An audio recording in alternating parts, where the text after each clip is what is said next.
A lot of people switched AI tools this last week. We're not going to talk about why. You can find that conversation everywhere else. But it did get me noticing something.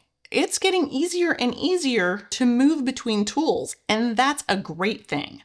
There's a couple of updates this week that really highlight that. Now, if you were one of the people that switched, great. I'm not trying to talk you out of it. In fact, I'm going to talk about something that might make that switch easier. If you're one of those people that didn't switch, great. But I am here to say you might want to try another AI tool, but not instead of, on top of. I'm going to show you why you might find that valuable and how to make it a little bit easier. I'm going to be using ChatGPT, Claude, and Gemini because those are three of the big ones, and honestly, because those are the three that I use. But if you've got another one that you use, the ideas that I'm talking about today are applicable across multiple AI tools. First up, Claude just made it free for everyone to have memories in their chat system, even the free plans. Up until recently, it was only paid subscriptions, but they've just opened up the door to free subscribers on Claude get memories, and they've given us a tool to move your memories from ChatGPT over into Claude.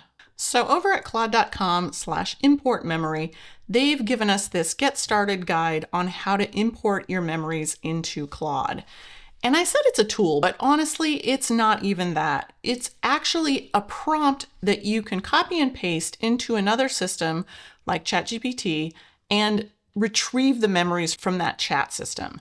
Once you've got a summarized list of your memories, you can copy that and paste it into Claude's memory system.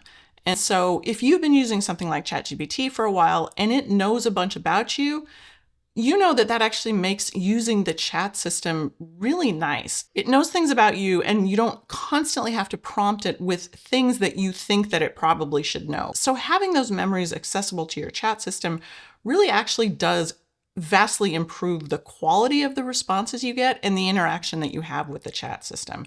So if you have memories in another system, I highly, highly advise you to import them into Claude if you don't already have memories in your Claude chat system. So just to demystify this just a little bit, this is literally just a prompt that you copy. If you click this button to copy the prompt, this is effectively what you'll get.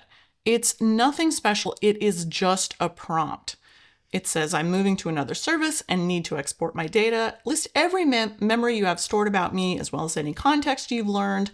And then it goes on to explain the format that it wants, tools, languages. It's just trying to cover all the bases about all of the memories. So this prompt, Claude is giving it to us to go run in another chat system like ChatGPT, but there's no reason you couldn't run this anywhere and bring it back into any other system with memories.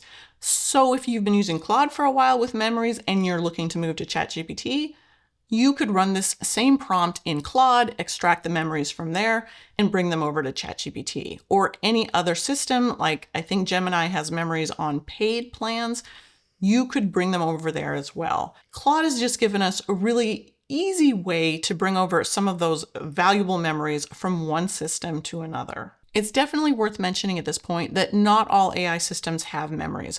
So if you put this into a system you've been using and you get nothing back, don't be too surprised.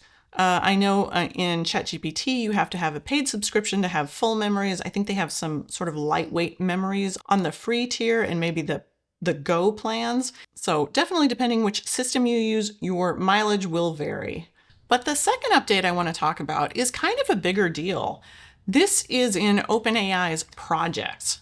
If you've used projects in OpenAI before, you know that here in sources, you can add folders to your project. That'll give context to questions that you're asking or work that you're doing within that project. And you've been able to connect to your Google Drive to get files from there.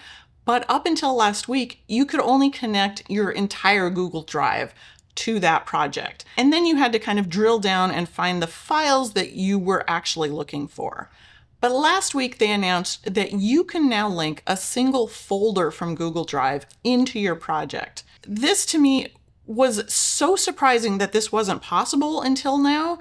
I went and looked immediately to see if I could do this in Claude Cowork and was shocked to find that it worked the same way in Claude Cowork. You can only connect to the entire Google Drive. You don't have that level of granularity yet to get to just a single folder on your Google Drive. Now, if ChatGPT is doing it, I'm sure we're not far behind in Claude Cowork. And not surprisingly, when I went over and looked at Gemini, you do have the ability to add a folder in Gemini on both the free and the paid plans. Not shocking since that's a Google product. But one of the great things about having access to a folder from your Google Drive inside of a project is if you're using this with a team at work, you can use a shared Google folder. Everybody can be adding to it and working from it, and your project has access to just that folder that you're all working from. And then you can go into your project and ask questions against that folder and access that data in real time. I think is really fantastic.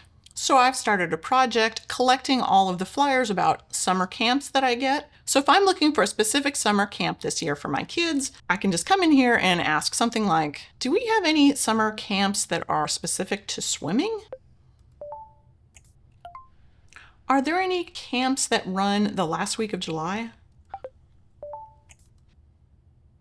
So then when I come across another summer camp flyer in my email, I can just add it to my Google Drive folder. So the next time you come into your project folder and you want to say something like, did we have a flyer for something like an adventure camp? It can go search your folder and find what you were looking for. I will say in testing this and in the documentation, it does note that that folder does not automatically sync. So it won't update right away. You might have to come in here into your outer project directory and manually resync it if you're not seeing the results that you expect to find. So be aware of that it's still a little bit of a manual process. But the exciting thing about this is it means you don't have to keep uploading every individual file into ChatGPT specifically to keep the project updated. So this is similar to Claude. If you had been building a project over there and you keep uploading files because you want access to a bunch of files in the project that you're working with, if we can start keeping our data in some central location like a Google folder and just pointing our different chat tools, our different AI tools at that folder, that gives us the ability to work with any tool we want that can access that folder, and our data stays with us. And we can just keep using different tools and trying them out because sometimes you get different results from different tools. They each have their strengths and they're constantly upgrading models. So it's nice to be able to kind of pick and choose and see what types of results you can get from different products without having to re-upload everything every single time you're trying to recreate a project.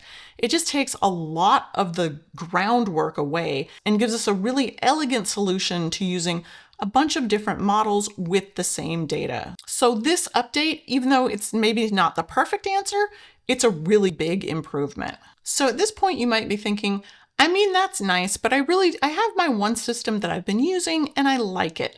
Why should I bother messing around with other AI systems?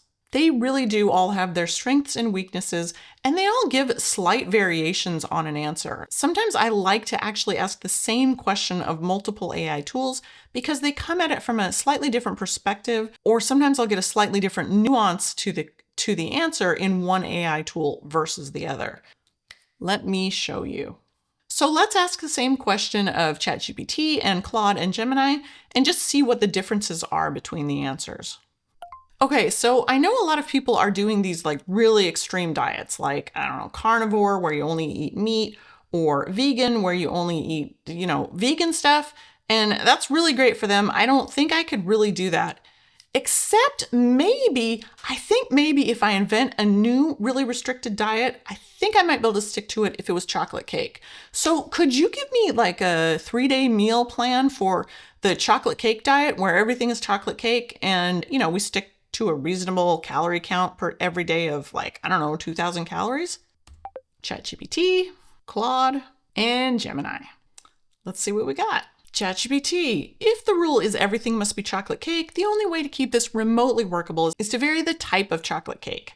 Dense cake, lighter sponge, mug cake, frosted cake, cake with fruit, etc. Here's day 1, chocolate cake with chocolate buttercream. Morning snack, small brownie-style chocolate cake base. Dinner, devil's food cake. I like the way they think. And it goes on and on. I will let you pause and read if you would like all of the options. It does wind up by telling you observations about the chocolate cake diet. Calories can technically be controlled.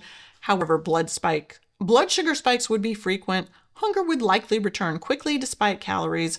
In other words, possible on paper, miserable in practice.